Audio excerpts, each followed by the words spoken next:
You are welcome once again for an incisive look at Clarion Terraces by the Detail Apartments here on Monastery Road. And here with us is the founder and CEO of the Detail Apartments, Architect Olamido. Welcome, sir. Very much welcome. Always a pleasure having you guys around. Now, I know there has been a tremendous amount of progress on site between the last time we were here doing this proper tour of the estate and now. But before we get into the nitty-gritty, what has the last couple of months been like on this project? Hard work. A lot of hard work, a lot of grind here. For us, our commitment has been very unwavering. We're still very focused on the same goal, which is delivering a very fantastic, well-finished estate for as many people that believe in this brand and that subscribe to this project. So it's been a lot of work, and as we go through the estate, as we walk through, I'll point out the many milestones that we have achieved. But on the face value of it, even behind us here, I'm sure this is not what you saw the last time that we were here. So a lot of work has been done. It's been a lot of hard work, and we are not relenting yet. There's still a lot of work in front of us to ensure that we deliver what we promised, which is home the way it should be to our many subscribers. Yeah, having said that, sir, what has been the progress so far from the last time you had this interview to this very moment now? All right, so I think the last time that Isi and I were here, we were just about rounding up with the plastering, or we're almost done with plastering of, the blocks here externally. And some roofing as well. And then we were still trying to round up some roofing work at that time. I'll say since that time, we have finished all the roofing works. I would say external plastering is about, say, 98, 99%. Wow. And then we have moved inside, and we are doing our finishing works very aggressively now. Okay, so right now the project is at the stage where we are focusing more on internal works. Absolutely. Remember, we're going to still talk about timelines. Yes. Understandably, there has been maybe some delays here and there, primarily due to sourcing of materials and some challenges, with key suppliers.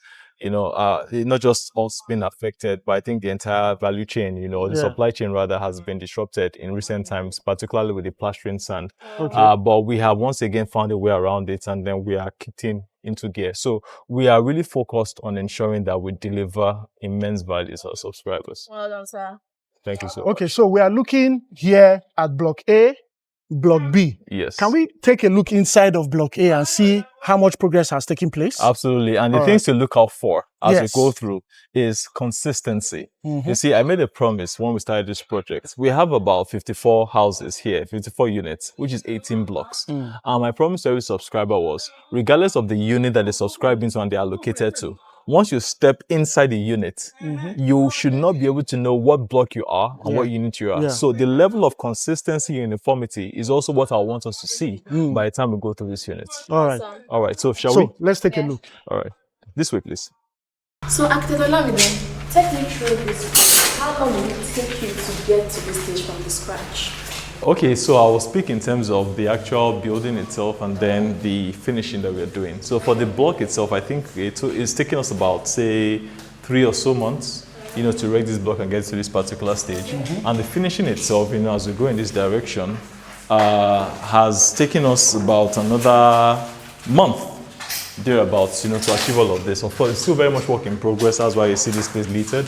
But in another, say, 1 month, this unit itself will be ready for delivery. Okay. So a lot has gone in here. All right. Awesome. So I'm looking at very minimal work seems to be left done. The kitchen cabinets are already in place. Yes. The staircase needs to be finalized. Yes. But let's go upstairs and see what it also looks like up there. Okay, but before we go upstairs, I also want to mention here that this is a customized unit. Oh, okay. Because we have different client needs. And then this particular client here wanted the living room and the kitchen to be collapsed. In this case, they didn't want a BQ. Oh, all our typical units are a 3-bedroom and a BQ. Yes. But in this case, now the BQ has been taken out and we have converted that space to a kitchen, thereby increasing the expanse of the living room and dining. So this is a customized unit. But as well, we have other standard units. But that's the only difference for this unit? That's the only difference for this unit, Okay, yes. then let's take a look upstairs. All right, let's see.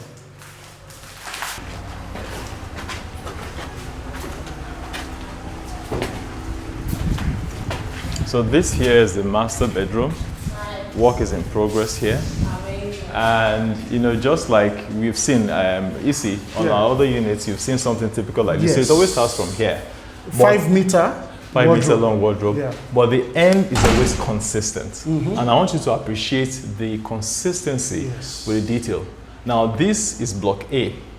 The unit that we visited the other time, I think, was block Q. Block Q, yes. Exactly. And the same level of finish as we have there is what we have here. It's the same thing that has also been repeated in other units. Yeah. So the level of quality, the consistency is very important for us. And it's one thing that we want our customers and subscribers to see, how much thought we put into And I love the pace of work because yeah.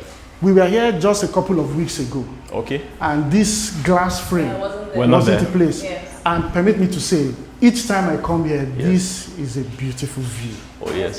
This is a beautiful view. Oh, yes. I think perhaps this is the best view In the estate. Exactly. Yes. If the camera will catch that, right?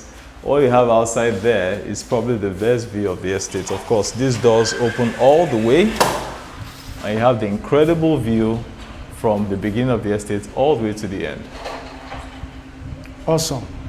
So we are still going to have the barricade for safety. Oh, absolutely, absolutely. So it's one of the last things we're going to install because it's made of glass. And because it's made of glass, we want to ensure that there isn't any funny incident whatsoever with breakages. So it's one of the last things we install. But for sure, what you have in block P, block Q, block M, block N, with the way the glass has been installed, the same way consistent. It's only when you step outside that you'd see that, okay, this is another block. But internally, it's about the same thing. So, And this gives you a lovely view of the road within the estate and our track. oh, the jogging trail, yes. The jogging You know, track. I did say that the entire expanse of the site is 400 meters. You know, so for people like myself, Mary here and Isi who like to keep fit, of course, you know, if we're living in this estate, every morning by 6 a.m. you see people jogging up and down, you know, and it is such, and you know, that also promotes the sense of community that we're trying to promote here.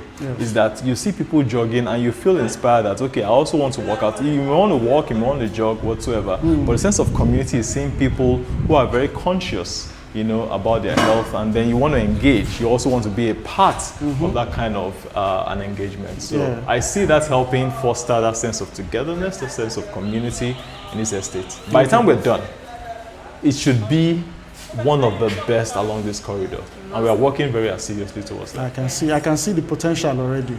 Okay. Let's take a look at the rest of the estate. All right. All right, because I know the question most of our subscribers will be having is, what about my unit? What about my unit? I want to see my unit. So let's take a tour through the estate and take a look at individual units. We'll as do well. that. Okay. All right.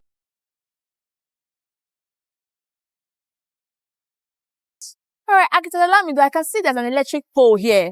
Does that mean that the estate now has electricity? Yeah, so we have been able to bring electricity into the estate. Wow. Like you said, the last time that you were here, we didn't have that at all. But we've been able to engage with PHCN.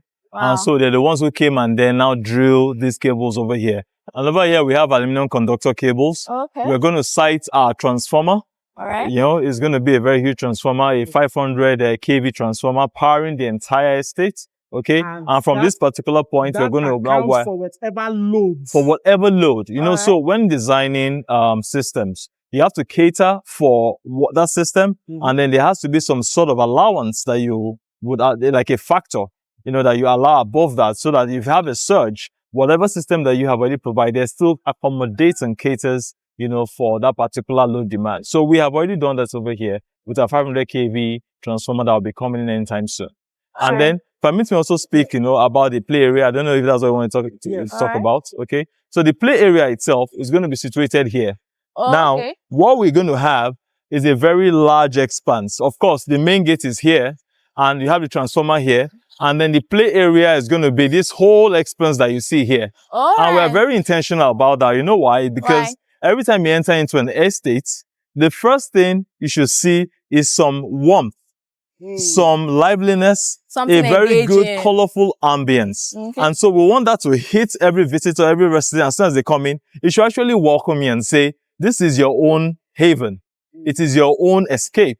It is where you see peace, serenity, and calmness. And so that is why we are concentrating our green area right in front of the main gate here. Okay, so having spoken about the player, what about the basketball courts that you're showing? Where is it situated? I'm happy you're asking about that. So we're going to have a half-court basketball, which is the half of a full length. So it's also going to form this large area here, you know, because one will also engage in, you know, some sporting activities. And we thought to ourselves that that's basketball court, the half of it, can also, you know, be used as a five-a-side, you know, football kind of, you know, facility. So that means all the fun activities is just welcoming you as you enter the estate. As you enter the estate, you see people engaging again. You know, everything is about the sense of community. All right. And so we may not have had the largest land, you know, to accommodate all that, but the little that we have carefully thought out those spaces and made provision for them to foster a sense of community. You will love living in this estate. You know, because of all the things that we already provided here. Is I sure will not get a place here? Honestly, I'm thinking about it. I'm seeing a rig over here. Yes. And it seems we are drilling for water. Yes, we are. What exactly is going on there? Okay, we'll be going. We'll go there and see exactly what's going on. You know? Tell us what exactly is going on. So what we have over there right now is going to be our water treatment area, our water works, okay? And so we zoned that deliberately to that part of the estate, you know, because we wanted it to be kind of like away from sight. And so from there, we are boring a borehole as deep as 100 meters below surface. Wow. And, you know, nothing is random. Everything is actually empirical, meaning that we conducted our tests. And so we brought in our geophysical engineers to do their geophysical survey. And with that, having done the soil profile from here all the way down, there's something they call resistivity. And resistivity actually measures, you know, how you see, where you get your water, the aquifer, and also the level of saltiness that may exist. Because what we want to do is to produce water for our residents free of salt, free of impurities, and in a quantity, in a volume that can sustain all 54 families that will be here. Wow, amazing. And so having done a geophysical test, it was determined that the aquifer, which is the water table, you know, that will produce the kind of water content, the kind of water quality that we want, is actually from about 80, 90 meters below. But we're going to go an extra 10 meters just to ensure that we can collect all that water. And then by the time we bring it up, we're still going to treat the water. So I can see that behind us, there's some drilling work going on. Walk us through, what's this for? Okay, so like I said earlier on, this is the site of our industrial borehole. Okay. Now, so this section of the estate behind the first block is where we have our water system. All right. And so we have created a lot of room here, a lot of space for that purpose here.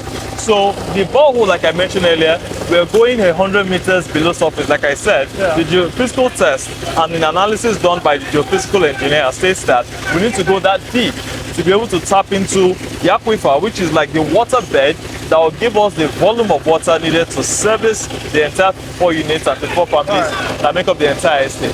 So in essence, they are work ensuring they can get to the water source that we need for the estate. And you said this process alone will take about 5-6 weeks. Yes, so they say about 5 to 6 weeks. We expect that within 4 to 6 weeks they'll be done.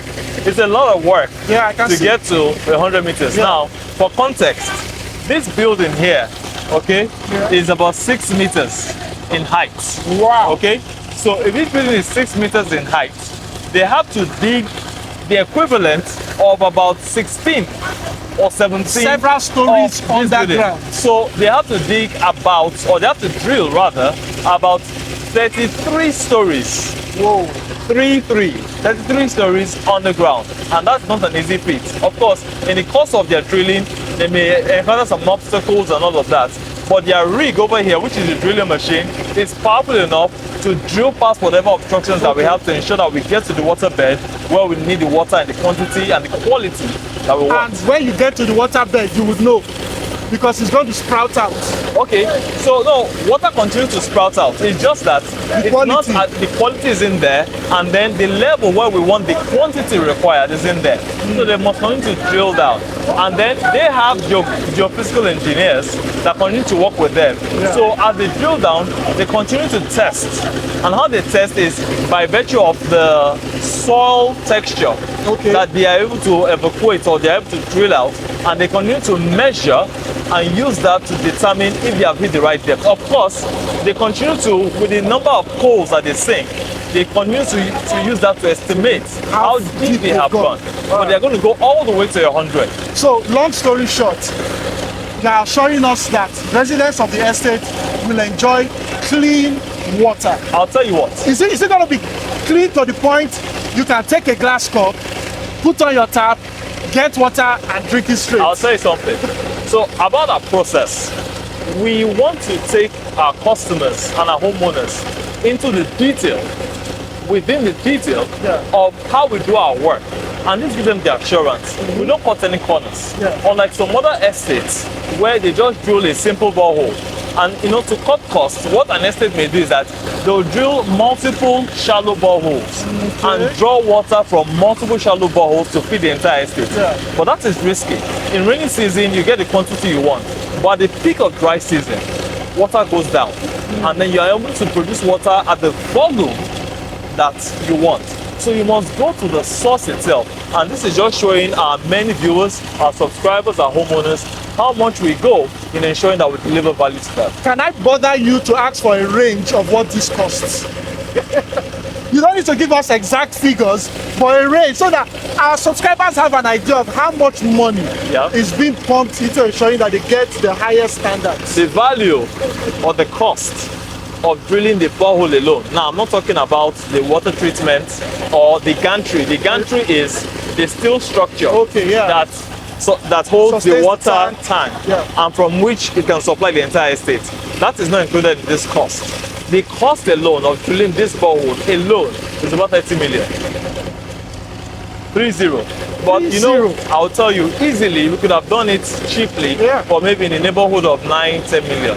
But that won't serve the purpose. Here, like I said, we usually ensure that we go beyond what we should to deliver value. You know why? Once that is done, our subscribers are happy. And for you and I, we can sleep at night. True. Nobody's calling you, complaining. Everything is sorted from the get-go. I love this. This is a lot of work. And you said we also have some utility services in this space right here. Yes. All right, good. Yes. So let's walk around the other parts of the estate and see what progress we have. All right. So we'll leave them to do their work, right? To do their work. All right. Thank you. Let's go. All right. So, Engineer Thomas Sagedi, thank you so much for joining me today. Yes, sir. Detail about the Monastery Road. We definitely have come a long way, and I want to thank you for your partnership on this project as a roofer and also a waterproofing engineer as well. So how important is it for a developer to really get it right, just like we have here, and the kind of value you have brought in getting the roofing right and ensuring that when the subscribers actually take over the unit and start to live in their homes, there are no problems whatsoever with leakages and damping in the house? Okay, first of all, we'll start with the kind of materials you use, because like my trainer said, even if your house is worth $1 billion, if it doesn't have a roof over it, it's no more a house. So first and foremost, the woodwork is key. You must get proper woods, align them, treat them, install them, get a proper gradient so you quickly execute the discharge of the downpour into the effective drains and take them out of the estates. Right. Now, a lot of people don't really take seriousness in that wood aspect. They think they can just use any wood. When you come to a vegetation that is as rich as this, if your woods are not the proper wood, I give you 6 months, the termites will come and eat up the whole thing. And whoever moves in lives with the problem. So we have put all of that into consideration. That's why we've taken it so serious in treating our wood, first and foremost. Secondly, we make sure that we're using oven-baked long spans. There are all kinds of aluminiums in the market. There's some of them that look like they're aluminium, but they're really not aluminium. They actually have a bit of iron in them, so more like galvanized sheets. But they now come with this new approach. The Chinese now decorate it, paint it, but not even oven baked. They just spray it. But what we're using here is oven baked. In the next 50 years, your roofing sheet will not bleach. It will retain the same color. It will retain the same color. But if you use what they are using, like what's available, in a year, your roof will bleach out. Let me really jump in here, so I want you to speak to part of the things that you have done to ensure the peace of mind that our subscribers want here. Okay. And so the thickness of the roofing sheet, does it really matter? What did we use here? Secondly, there's this thing called single lap, double lap. Yes. What did we use here, and how important is it to ensure that we have a leak-proof building? Okay, we are taken time to look at all of this, and we consider the fact that the best we need is 5.5. 0.55. 0.55. So 0.55 mm. 0.55 mm is what we have installed from beginning. Which is standard, yes? That's the By all standard. means. That's the standard. If Correct. anything less than that is waste of It's time. substandard. Yes. Right, good. Now, secondly, we know apart from installing there are kinds of nails we use. Okay. There are lots of nails in the market. They claim they are roofing nails. Put them in your roof. In 3 months, you find out that everything is corroding. So even after installing nail points, we still caulk it. So what is caulking? Caulking is where you use a very solid industrial sealant Right. to seal the nail points. So The that- top of the nail. Yes, the top of the nails, so that there is no corrosion. How does the nails get bad? Once it gets contact to the sun and the rain and salt, all of these components all together, there's a fast reaction on those nails. All right, yes. Even you in the house will not even notice it. Yes. But we, over time, we've seen that this is a norm here. And besides, you are just beside the sea. So the salt content here is equally very high. So we had to equally put that into integration. So now we have caulked all the nail points, making sure that your nail points will not corrode, first and foremost.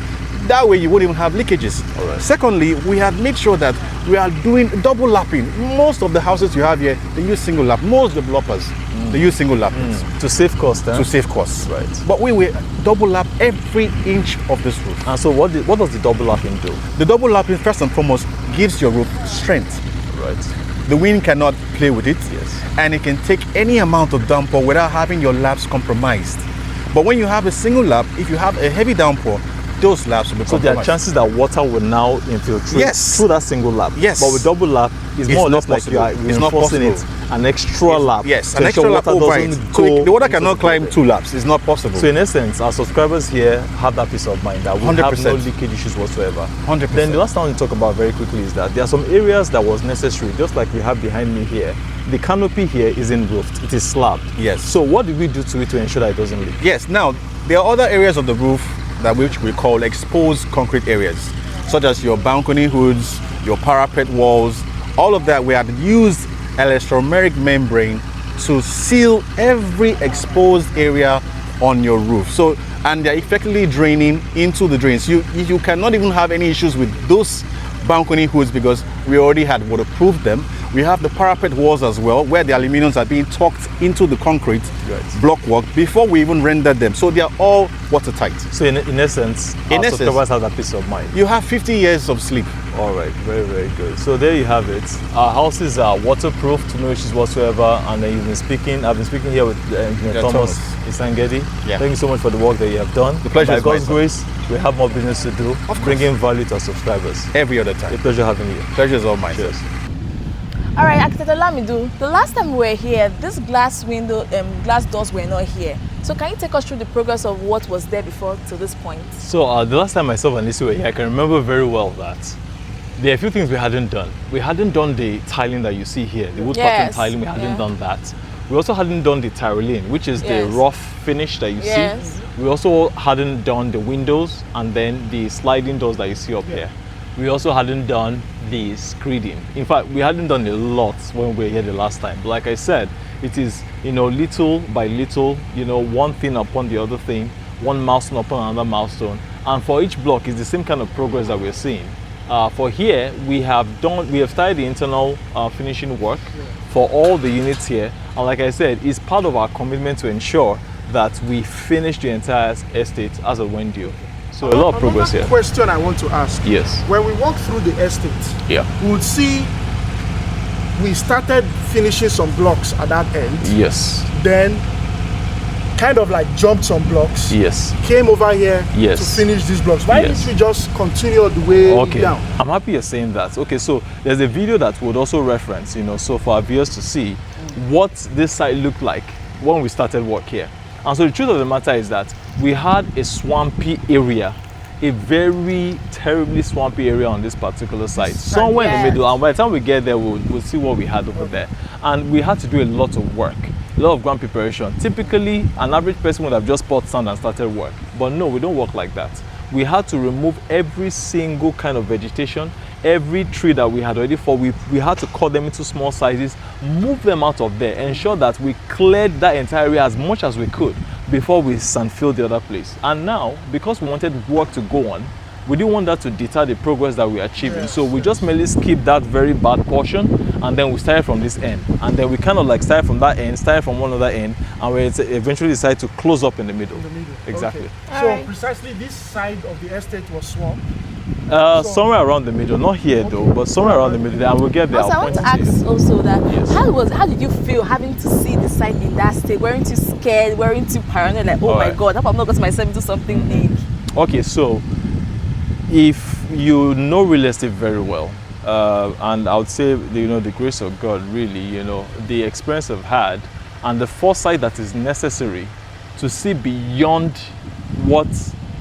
to see beyond face value, so to speak, because from what you see, you may be discouraged. And then I've even had some people even tell me that if they saw what we saw when we came in here, they wouldn't even have invested at all. But it takes that foresight. And the thing about real estate is that you have to identify areas, pockets, that have the potential, that have that potential market value to do very well, regardless of whatever it is that is like a deterrent or maybe like an obstacle or something that may really discourage you from going on there. You have to look beyond that, because on the other side of that difficulty, on the other side, and same as it is, the principles that you have in life, but also principles in real estate, you must look beyond the problem. Once that problem is solvable, okay, and you must engage professionals, in guiding you right as to how to attack that problem. But once it's solvable, go out to solve the problem. Then people will come and want what you want, but not at that price anymore. And it's the reason why the value of this estate has appreciated so much to what it is today. So I wasn't afraid. I was challenged, is the word, okay? I won't stand here and say it didn't faze me. Of course, it hits you and you're like, can I do this? But of course, because you are very, you're subservient to the principles. If you abide by those principles and then you see the potential, you go at it. Sorry, one last thing, sorry. Can you roughly take us through what you did from the swampy time to this very point that we are seeing, and like the things you went, whether in San Feeling or whatever? A lot has gone in. I don't know if I can fit that into even 2 minutes, but I'll say a high level view of what we did was, like I said, we cleared the vegetation, we cut them into size, we were able to extract them, then we were able to dispose of them, we did sand filling, and then we started our foundation work. Like how many trucks did you use to sand fill? I would say so far, from inception to date, we have brought in nothing less than 300 trucks of sand. 300 trucks to get to the level that we are right now, because it used to be a lot lower than this. But then again, you future-proof your estate by spending the money today, so that you prevent spending that money severally tomorrow. Imagine if we had decided to work with very low foundations here. Of course, we would have saved some money, but you see that savings that you make, you pay for it several times over the life of that particular project. And we didn't want to fall into that kind of trap, because we've seen this happen time and time again. It's why we said we're going to spend the money, but spend it once, ensuring that we bring it to the levels where even if it is flooded outside, we know by the time we get home, our estate is going to be dry. So let's walk through the estate. All right. I remember you mentioned something. You mentioned something regarding how many meters we have to go higher than the premises next to us. Correct.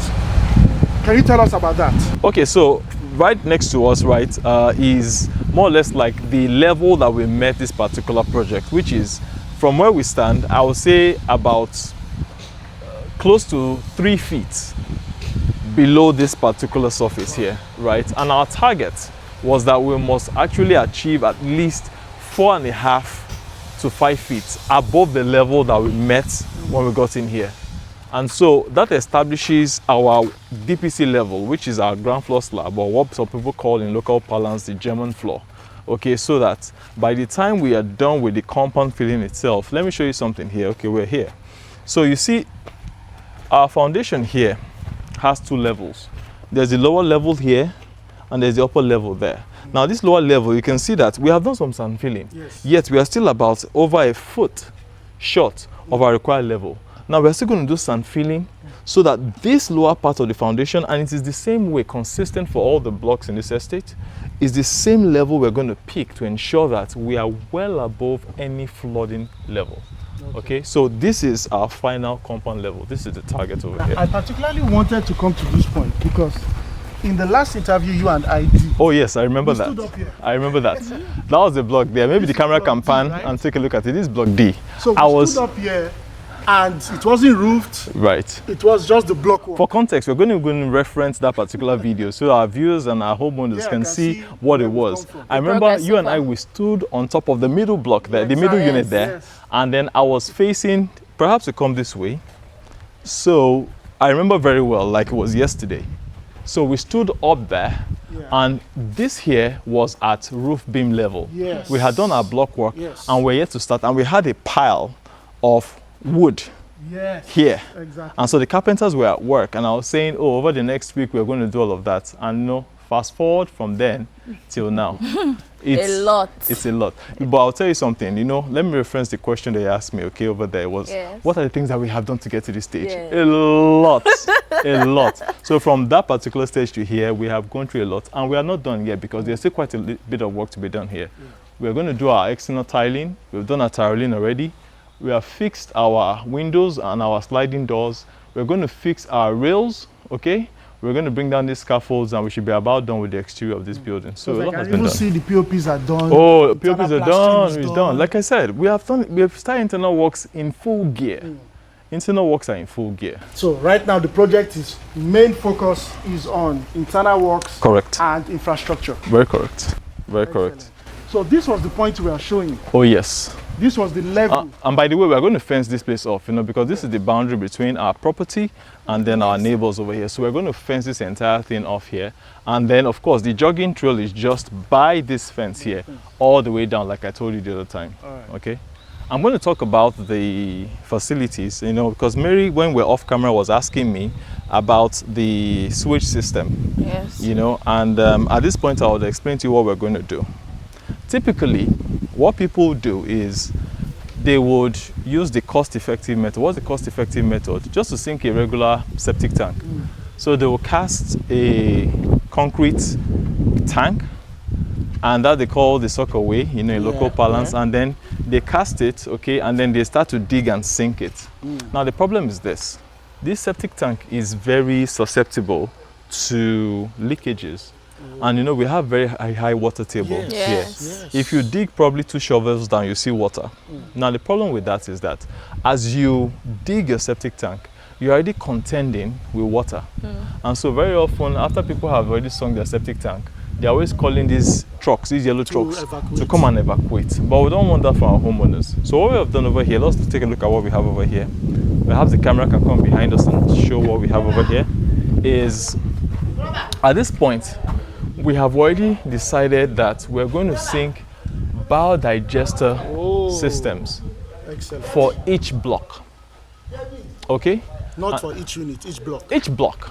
Okay, because what we're doing is that we're going to do a biodigester that can take a very high volume, you know, of feces and sewage. And so what biodigester does is that it's able to take all that in, you know, and through an anaerobic process, break it down, and in a manner, okay, that is more efficient than the typical septic tank. Is it more expensive? Yeah. Yes. Definitely. But you see, like I told you earlier on, we will look at the long-term value we're trying to serve our homeowners. And the reason, and by the time we start this, we're going to start this by early next month, okay, July. And the reason why we go through all of this and we show our homeowners what we do is that we want them to see what we put in place.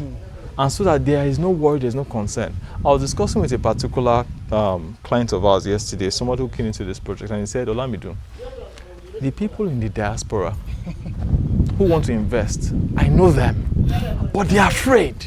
Why? Because they've gotten their fingers burnt. And the reason is very simple, is because a lot of shoddy practices and a lot of shoddy things are done and they are quickly covered up. You see, if you came to this house now and it was finished, you buy it. Of course. But it's until you move in, you see all the things that have not been done By well. then it's late. It's late already, and you are contending with the problems perennially, over and over and over again. But what we're doing right now is we're not just doing it, but we want people to see how we're doing it. So the biodigester systems, when we start, we're going to show people what we're doing. And that system is leak-proof. You don't ever have to evacuate it at all, and you have that rest of mind that once you flush or once your wastewater or salt water goes in there, it is well done, it's well treated, and it's very low maintenance. So what I want to understand, for those who might not know, is the biodigester converts all the feces, the sewage, whatever, Is it into dust or something? No, of that it's into sort? gas. Into gas. Okay. Now, are you going to use that gas in generating electricity, or is just going to be gas that gets wasted? No, so the thing about gas is that it's a byproduct, of the anaerobic process of the breakdown of bacteria, and methane is produced as a result. Methane itself is combustible if it is trapped in quantities, where it can be ignited, and put into use. So what we intend to do is to connect our biodigesters, okay, and extract the gas from them. Probably we'll use it in the facility office there, for use, because in powering the home itself for cooking, we may not be able to gather that in the quantities that may serve the entire estate. But I do know of some developments where it is a very big, like massive, like a 1004, for example. If they design a system for a biodigester, then they produce enough waste there that can be broken down, and they produce that kind of methane in the quantities that can be used by a few households. But we may not be able to harvest that in that quantity over here. But we definitely will be able to have that together and probably use in our facility office. Amazing. Correct. That makes sense. Then Well also looking at the tidy nature of the roof. Yes. But not everyone is done that way yet, but everything is going to look this way. Okay, so if you look at the camera here now, let me talk about this. The typical thing is to use wood, which rots over time. Yes. Okay, and then if you people can also use PVC, which is all the ceiling strips, for the ceilings. But we are going above and beyond that. Again, what can we do today that can last a lifetime, that we don't have to revisit? Okay. Now over here we have what we call calcium boards, cement boards. These cement boards are waterproof. Okay, and then they have the advantage that they can be installed and they can look as straight as possible. If you can look at the edges there, the camera can look up there. You see that Angle it has irons. this angle irons, aluminum profiles, giving you that very straight look. Now we're going to screed that over there before we paint. And by the time you see razor sharp angles, just where it should be. Now, as we have our buildings that are razor sharp, so also you have that every single line, every single detail. Again, we are called the detail apartments for a reason. Is that we want to ensure that every single thing comes out with a lot of finesse, a lot of clarity, and a lot of clarity. All right. So let's keep walking, because today what we want to do is see every single progress that we have on site. All right. Because that's what people are interested in. Absolutely. How far are you guys going? How's the work coming along? But while we are going to the next block, yes, within the week, another developer, a friend of mine that is a developer, called. Right. I was asking for, his question simply was, please, who they supply Una?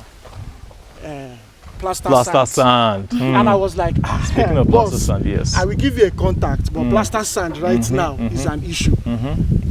What's going on with plaster sand? What do you use it for on site? What's going on, and how is that affecting the project? Very brilliant question. Right behind you here is plaster sand, okay? And that's what we use. We mix it with cement, and it forms a very gummy paste, and is what is used to now apply on the walls to give the rendered finish. Okay. Now, plaster sand has become very scarce, and in recent times that supply chain has been massively disrupted. Now, what we heard was that the very big yard, the sand pit from where they used to get it towards Epe, as you're going towards Epe, before you hit the long bridge at Epe. Now there's a place where they used to harvest it from there, and then they supply.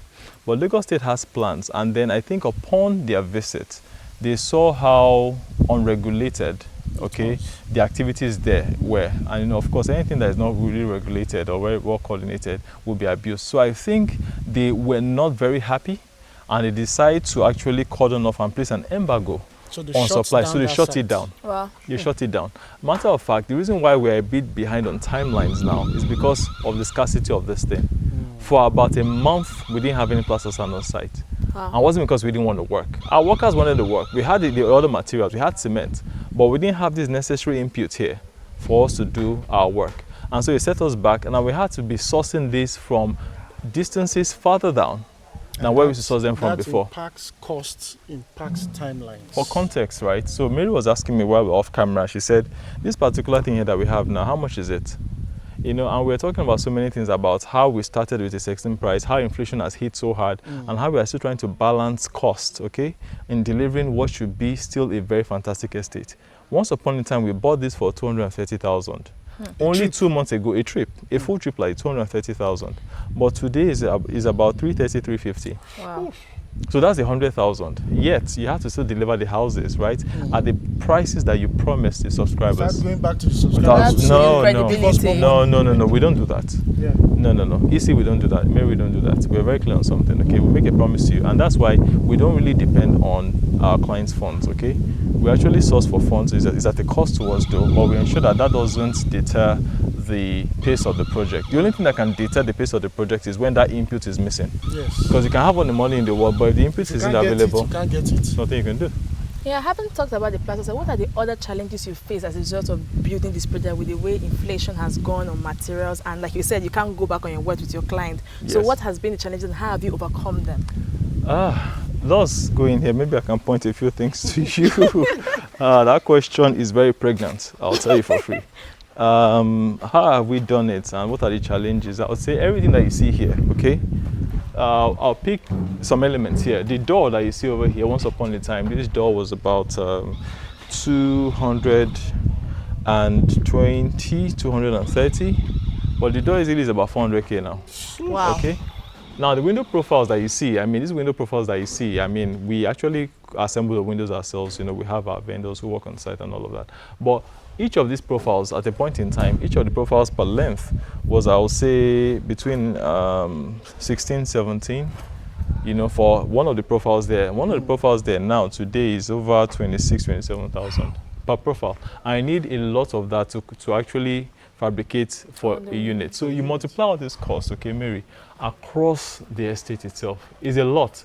But because we're always forward thinking and we'd like to plan ahead, we're very strategic in how we actually build. A lot goes behind the scenes in planning. Project planning is very key. You lose it at that stage, you are unable to in any way deliver your project, in any way. So a lot has gone behind the scenes, although we are still contending with this course, day after day. But rest assured, to our subscribers, there's always progress. Yes, I want to deliver this project on schedule, although with a few delays. But at the end of the day, we want to ensure that we do not compromise in any way. We don't compromise on quality.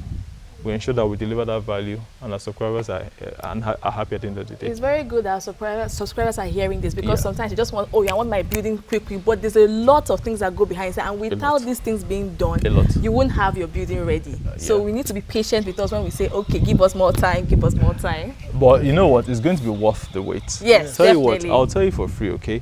When we're done with this estate, okay, I'm very sure that a unit would easily sell for at least 115 million naira. 120 actually by my calculations. All right, so I was even being conservative. Okay? 120, so, 125. So imagine somebody who invested at 45, because we started from there just about 2 years ago, okay? So the person who bought at 45 million naira is easily seeing about 200% on their money.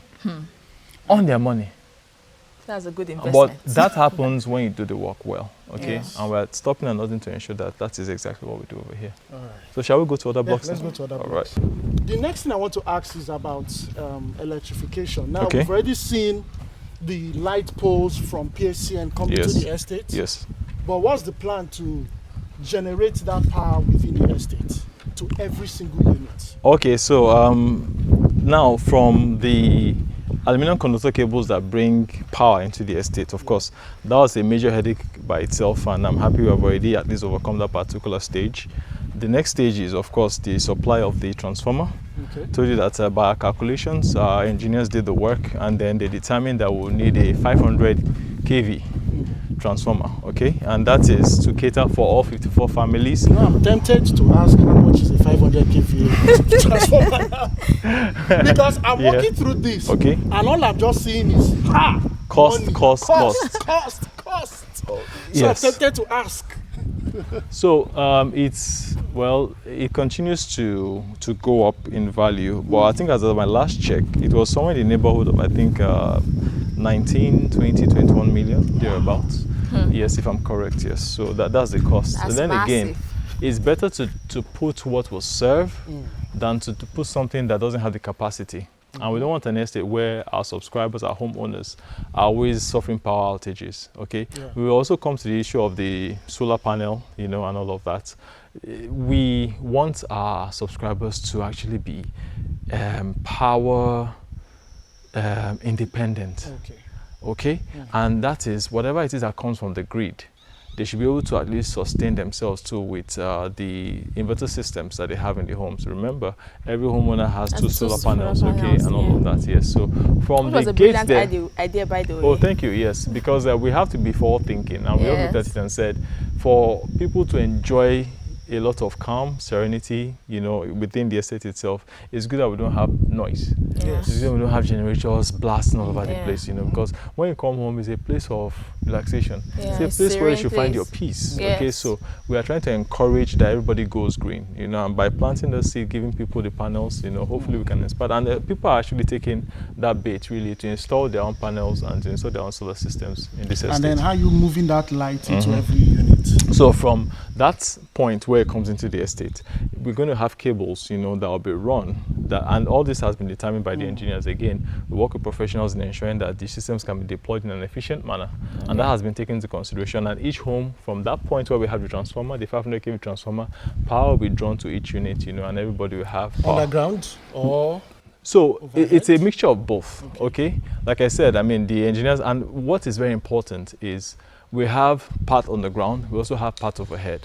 Again, it is what is optimal and what delivers value and what won't collapse, you know, in a very short time. So all of that has been factored in. Like the national grid that always collapse. You know, so we want a very, very beautiful estate where people are happy and then when they have their power. So we're going to be running our underground cables, we're going to run our overhead cables where necessary and ensure that all units receive power like they deserve. Awesome. So here we are looking at Block L. Yes, Block L. So the only thing left for Block L here, this is Block K here, Block L right in front of us. So the only thing we're left here is to screed the building because internally we have done our finishing. Yeah. In fact, the homeowners are even trying to, they can't wait to have their keys, okay? And we've promised them that we're stopping at nothing, they're ensuring that we do all our checks, we screed the buildings, and then we install the glass rails, okay? And then we're done. Because internally, we're 100% done with these units. Okay. 100% done with these units, okay? You said something, Mary. And so also install the lights. Oh, yes, absolutely, install the lights. I mean, by the time we're done with this estate, we'll do a night view. Yes. And maybe probably that time too, I mean, some months from now, we'll return again and do a scene where we're just talking about the progress we've made and everything. I'm sure it will be a sight to behold. If we were not yet sold out, yes. The question I've been saying is that when are we increasing prices? That will be for the owners that want to resell. Oh, yes, it's absolutely. them that will benefit from that. That's the beauty of real estate, isn't it? I mean, you key in when it's early and when you have that foresight that this place will do well, of course, do your due diligence and all of that. The challenge is usually having a developer you can trust. Yeah. You know, I was telling you a story about a friend of mine, you know, who said there are people in the diaspora who are willing to invest, but they are scared because they've been burnt, and rightfully so. So what we're doing at Detail Apartments is to ensure that people seeing how much work we put into the work itself, how much detail, how much attention I'll put into it, and how we guide them through the process, because nothing really should be hidden. Yes. It's their house. It is something they're going to hold for a lifetime. Yeah. Even for those who are keen in for the purpose of investment so they can sell, they still need that assurance to know what they are bought into. And so by walking them through this process, by telling them what it is that we've done, showing them the nitty-gritties, the reason why we're doing it and how we're doing it, those who are afraid or fearful can at least have their fears allayed, and then they can now come to a point where they can trust us enough to invest with us. That is the goal. But we must show them what it is that we are doing, and then and only then, hopefully we can change that narrative. Okay? That is the hope. So this is Block M and Block N. So, I mean, just imagine all the blocks finished in this manner. And look at the space in between the blocks, okay? Yeah. That's another thing that you see. Yeah, we discussed it in our last interview. Yes. The thing about it is, the estate should never feel cramped. Yes. We're not developing a barrack here. What we have is two blocks opposite each other. People park to the left here, they park to the right over there, and then there's sufficient driveway in between. So much so that if somebody in the last unit there wanted to come out, he can reverse full length. Without calling my neighbor, knocking. Okay, come and reverse your car. Come and reverse your car, or your car is in the way, nothing of such. So those adequate space, remember, as an architect, my own sweet spot is design. Yes. Okay, and Mary can relate here, she's also an architect as well. You know, you must be able to, from the ground and the blueprint, provide what is necessary, what is adequate.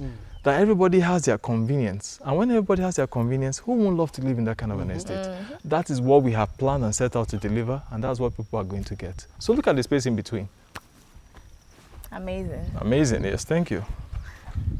So we are going towards the end of the estate. Absolutely. One thing I see so many other developers do Yes. is once they've secured their site, the next thing is to brand it with a big gatehouse. And I'm wondering, I would say in this regards that probably that's something I love about the detail apartments. Okay. Because to put in a proper gatehouse is cost. Well, it is. And most times you might even end up, when you're done with the project, having to change the look of that gatehouse, which is extra cost again, you know. So I'm wondering, was that at the back of your mind in not branding it with a big gatehouse, you know, so that people see it and say, wow, from this gatehouse, this looks like I want to be here. Okay. You know, you've decided to keep that cost and let's focus on the main project first.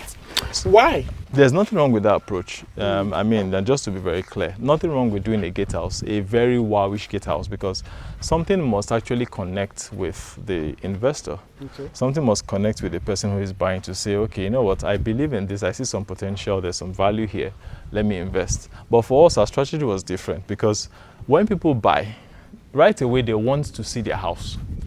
That is it. And so we didn't want to focus on what we felt wasn't the value we wanted to deliver. Or what uses a very good gatehouse? Or what uses a very magnificent gatehouse when the houses are poorly delivered? Yes. And that's not saying there's anything wrong with doing a gatehouse. We're still going to do a gatehouse. You see, from where we're coming there, which is our main entrance, we're heading towards our exit now. We have a very wonderful gatehouse we're going to start. And right after we're done with our industrial borehole, we're going to start. Sometime in July, we start our gatehouse. Okay. And in about 2 quick months, we're going to be done with that. Matter of fact, that gatehouse is going to be one of the last things we're going to be doing, you know, as we finish up working the estate. So there's nothing wrong with doing your gatehouse. We just chose a different approach. Right. And I would dare say that our subscribers are very pleased so far with the quality of the houses. If we have delivered this well for the houses, how much more the gatehouse that is more or less like the facade, what people see first. We're going to pour a lot of attention there to ensure, and the fencing as well. Very rightly said, Mary. Good. Right, I have a question. Yes. So from the previous interview you and EC had, you know, you projected July of this year for this, but looking at things now, that isn't really visible. So can you tell us, okay, is there a reason why it hasn't happened, and also what's the new projected date? Thank you so much. Thank you so much. You know, very, very good one. We love to be held accountable to our own words. And indeed, we did say July. But like I said, we suffered a lot of supply chain issues, earlier in the year. And even till this day, it's just now with the plaster sand, right? I told you that we didn't work a whole month because we didn't have plaster. A whole month. We're just stranded, nothing to do. You can't do your plastering with sharp sand and expect a very good result. And so we wanted to get the right material, the right input to do that work. You know, so what we have lost in time, we are now looking forward to say, all things being equal, and all things being equal, we are gearing up to ensure that people can be living in this estate by December. Okay? And that's why you see all that we've been doing. Without water, people can live. Yes. Without power, people can live. We have those two. Now, the next thing we're going to be doing is our sewage. I mentioned the biodigester thing earlier on, which we're starting next month. All these three components are very essential to make the estate very livable. And once we have that in place, what is left is the road. And that's why I have the full assurance that December this year is very, very realistic. So I hope I answered that question. Yes, it is. All right, so let's see the back of the estate. So this is the last block. What block is this? This is block R. Block R. And by R, if you, by the alphabet, is the 18th letter. Okay. And so that means it's the 18th block in the estate. Yeah. So this is the very last block, block R. We started this block, I'll say about 4-5 months-ish ago. This used to be our material bay when we started the project. You know, we had our reinforcement, we had all sorts here. So we started this block and we're very aggressive because we wanted to be able to level up with the other developments in the estate. And so right now what we are left with is some plastering, and then we do the POP works, which is the interior finishing works. In another 2 months we are done with this particular block. I'll show you of that. For me, I think I'm emotionally attached to block Q. Why so? Was the very first block. This was the block that started it all. Yes. And I remember back then, people would come and you always show them this and they're like, is it just this block? Is it just this block? And today we have 18 units. I'll tell you something, 18 blocks. 18 blocks, The thing about it, the very, I would say, sentimental side of that, your argument was, when we started, this was the only block. I can remember when we brought people in here, it was all bare land. You see what you have over here, I have pictures. which is all developed, was all grass, Yes. okay? All grass. And then we just had one tiny block in the middle of what was probably a wilderness then, okay? Or And a then, swampy area. and further down was swampy, yes, very right. And then people will come to be like, are you sure I'm not putting my money in some kind of black hole? People didn't see it, but I'm thankful for those who actually did see it. And the power of foresight, of seeing and then possibly trusting. And that's what we are actually working ourselves to becoming. A trusted brand, so much so that if we see a location and we're in a location, people should have that confidence that there's something that these people have seen. Yes. And we are willing to believe them, we are willing to key into what they have seen. We may not see it, but we know they have good eyes, okay? And they are, for the fact that they have chosen this location and developing it, there must be something here. So that's what we are working ourselves towards becoming. A brand people can trust, and a place where people know that whatever home it is that we bring to market, it is just home the way it should be. Yeah. Home the way it should be. Yeah. So thank you very much. Thank you, Architect sir. Tom. And a pleasure, It's been once a again. Pleasure. This has been Thank you very much, sir. And incisive. thank you so much. The next time we do this, we should be having our homeowners living here. Yes, I look forward to it. No, we'll have one before the homeowners. before the Yes, homeowners. because we have about 5 more months or so, or Alright. 6 months. So we should be in another 2-3 months to wrap up, to show you the progress we've made, and then the video after that will be with our homeowners here in his estate. So I by look God's forward grace. to that. But so Look far, forward to it. this has been a wonderful job. Yes, it has. And Thank I you know so the much, journey sir. hasn't been easy. But it's been but worth it. It's been worth it. Yes. It's So- very much worth it. Yes. I believe I speak for our subscribers when I say thank you for sticking to integrity. Thank you so Thank you much. for Thank sticking you. to providing the very best and for bringing back that trust that a lot of people have lost when it comes to property development in Nigeria. The detail apartment is bringing back that trust. We So hope to thank you continue very to bridge much. that gap. We hope to, and we would work assiduously to continue to bridge that gap. A pleasure you. having you guys. Thank you Thank so you much. Same very here, much, sir. Thank you. All right, for our subscribers, thank you very much, for believing in us. Thank you for being patient with us. Trust me, it has not been an easy road, but then again, you have reposed that trust, that confidence for us to deliver value to you. We're stopping at nothing short of that, and we assure you that every day comes closer to our point of delivery. By the time we're done here, the value it is that you invested here, you're harvesting that in multiples. So watch this space as we continue to move forward towards the delivery of this estate. Thank you so much. Appreciate the confidence you have in us, and we will never disappoint you. God bless.